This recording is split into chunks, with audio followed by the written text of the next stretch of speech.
تاسو کتی شئ چې د موبایل او د ټیک ټاکو زموږ په نوي ځوانانو باندې کمې نخرې وکړلې چې د خدای په کور کې اوس د خدای په عبادت پسې ټوکې او مسخرې روانې دي. قسم دی د جړا مقام دی او د افسوس مقام دی چې د رمضان المبارک د میاشتې ته وګوره، د عبادت د ورځو او شپو ته وګوره او زموږ د دې ینګ کل د نخرو ته وګوره چې په مساجدو کې، په تراوو کې، په ختمونو کې شاته څه حال روان دی، څه منظر روان دی چې داسې حال خلک په اجره کې نه کوي، داسې حال خلک په بازار کې نه کوي. ونه او جوانه که عبادت دې نه کوو نو دا به ګناه وی، خو چې په دې عبادت پسې دا کمې مسخرې راغستې دي او د خدای په عبادت پسې دا کمې ټوقې راغستې، قسم دی د دایرې د اسلام نه خارجېږي په دې سره. قسم دی چې په دې سره کافر ګرځي. دا خو د خدای په عبادت پسې خندا ده، دا خو د خدای په عبادت پسې ټوقې دي، دا خو د خدای په عبادت پسې مسخرې دي. مړه زه به د غیر مسلم نه څه ګیله وکم، زه به د یهودو او د عیسیانو نه څه ګیله وکم چې زما قرآن هم وسېزه، زما دین تم سپک وکته، زما خدای او زما رسول تم سپک وکته. د هغه خدای په حکم لګیا یې تاسو مسخرې نه کوئ، د هغه رسول راوړې تحفه چې مونځ دی په هغې باندې تاسو لګیا یې مسخرې نه کوئ. تاسو په سجدو کې مسخرې کوئ، تاسو په رکوع کې مسخرې کوئ، تاسو په قیام کې مسخرې کوئ. تاسو د موبایلو څومره وشرمولی، دې موبایلو تاسو کم حد ته ورسولی. یعنی زه یو تپوس تاسو نه دا کوم زما ګرانو اورېدونکو چې دا یهود او نسواره لکه په خپل دې میشن کې کامیاب شو چې دا موبایل مسجد ته په داسې طریقه باندې ورسو چې په کم مسجد کې دا مسلمان د خدای عبادت کوي چې په هغه مسجد کې د خدای په عبادت پسې ټوقې شروع کړي. استغفر الله ربي من كل ذنب واتوب الیه.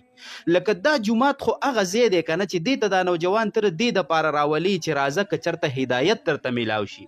راځه که چېرته ښه خبره واورئ، راځه که یو دوه رکاته نفل وکړي، راځه که هسې په اودس کې خاموش کښېنې نو دا زړه چې د ګناهونو زنګ کم تور کړی نو دا زنګ به ترې لږ لاړ شي او دا 2-5 منټه به د الله په کور کې تیر شي نو هدایت به درته میلاو شي. لکه دا جومات د هغه خبرو ځای دی. نو اوس به الټه دا ینګ کل ته د جومات نه شړې د دې دپاره چې په دې جومات کې دی د دین نه خلاص نشي، په دې جومات کې دی د ایمان نه خلاص نشي. مړه مخکې خلک ولاړ دی عبادت کوي، مونځ کوي، ختم شروع دی، تراوی دي او نوجوانه دا شاته په تا څه شوي دي. یعنی تی ذهني دومره خراب کړی دی موبایل او دی ټیک ټاکو چې د مور او پلار نه بغاوت خو څه کې، د معاشرې نه بغاوت خو څه کې، هغه ناسته ولاړه او د خبرو انداز دی هغه د بد اخلاقۍ خو څه کې چې اوس دې لګیا دی بېدینه کوي، اوس دې د دین نه خلاصوي. قسم دې د دنیا ویډیوګانې ملګرو وښودلې، روي لېږلې. خدایه پاکه دا څه شروع دي الله په موږ باندې عذاب رانولې. و مشرانو دا نوجوانان منع کوي، و هغه خلکو چې په لاس کې قدرت دی دا نوجوانان منع کوي، دا شاته د دې نخرونه منع کوي، په عبادت پسې خندا راغستې ده، د خدای عذاب له دعوت ورکوي. و نوجوانانو که عبادت هم نه کولی ګناهګار به وي. نو چې دا حل کوئ نو تاسو خو بېدینه کېږئ، تاسو خو د ایمان نه خلاصېږئ. د الله خاطر وکئ، الله ته رجوع وکئ او کم از کم که عبادت نه کوئ نو د الله په دې عبادت پسې خندا مه کوئ. د ټول امت مسلمان او جوان ته دا د زړه د درد دا پیغام ورسوئ. وصلی الله علی النبی. پیشمنی ته بیدار شي خو د جنابت په حالت کې وي، یا درته خوب کې احتلام شوی، غسل در باندې اوړېدلی دی، او یا د ماسخوتن نه نزدېکت او صحبت کړی او تا ویل چې په پیشمني کې به غسل وکم، خو په داسې ټیم کې بیدار شو چې د سحر اذانونو ته ټیم کم دی. که ته غسل مخکې کې نو پیشمنی در نه پاتې کېږي، روژه دې په نهره راځي او بیا به درته تکلیف وي.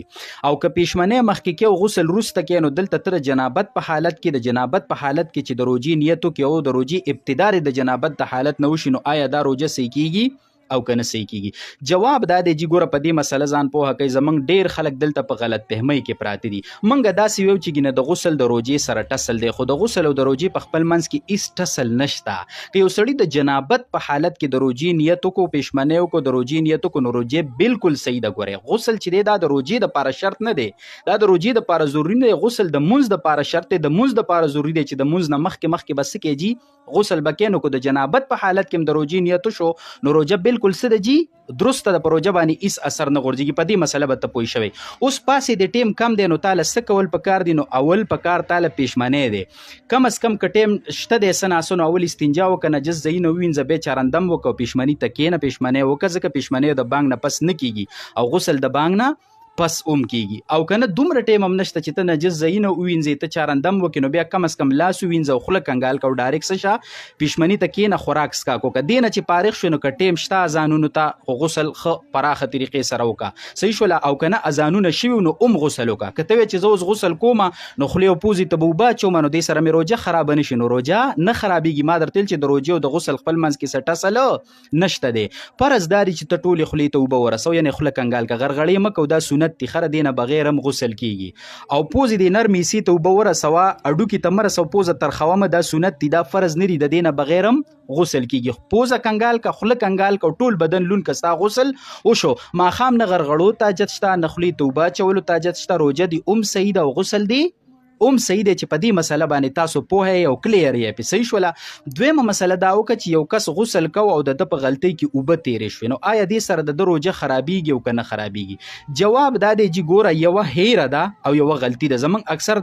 خلک د دې په منځ کې هم فرق نه پیژني ګورئ یو داسې ده چې تا ته روژه ښه یاده وه خوله دې کنګالوله اوبه غلطۍ کې خطا کې تېرې شولې د علق نه تېرې شوې نو دا روژه خرابه شوله دا به عمرسې وروسته به ردي قضا هم راوړي صحیح شوله او یو داسې دي چې تا ته روژه د سره یاده نه ده هیره ده او اوبه تېرې شولې نو دې سره په روژه باندې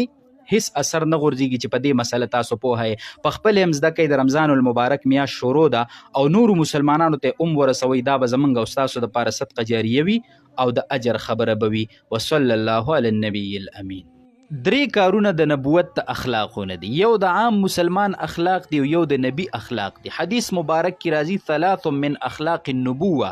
درې کارونه داسې دي چې دا د نبوت د اخلاقونه دي راځي چې موږ او تاسو معلوم کو په خپل ځان کې راولو حدیث کی راځي اول نمبر د اغینه تعجیل الافطار په روژه ماتي کې جلدی کول یعنی څنګه چې نور پریوزي او ماښام ټیم داخل شي ماښام ټیم داخلېدو سره ته روژه ماته کې او د بعضې ګمراه ډلو په شان ناوخته ته روژه ماتې ونرسې چې ته په تیاره کې روژه ماتې تعجیل الافطار یو دا د اخلاقو د نبوت نه دي دویم نمبر و تاخیر السحور په پیشمنی کې تاخیر کول اخره کې پیشمنی کول سبا ته نږدې پیشمنی کول د دې ډېرې فایدې دي خو یوه غټه فایده دا ده چې ته اخر کې پیشمنی وکړې نو ته به د سحر مونځ هم وکړې د سحر جمع به هم وکړې او که ته ډېر په وخت باندې پیشمنی وکړې نو هر سړی خو داسې نه دی چې عبادت ته کینې او مانځه پورې صبر وکړي اکثریت خلک اوده شي نو چې اوده شي نو جمع ترې نه لاړه شي نو دویم نمبر د نبوت د اخلاقو نه کم یو دی تاخیر السحور په پیشمنی کې تاخیر کول صحیح شوله او دریم نمبر د نبوت د اخلاقونه و وضع الیمین علی الشمال فی الصلات د ګس لاس د پاسه ښی لاس کې خوستل په مانځه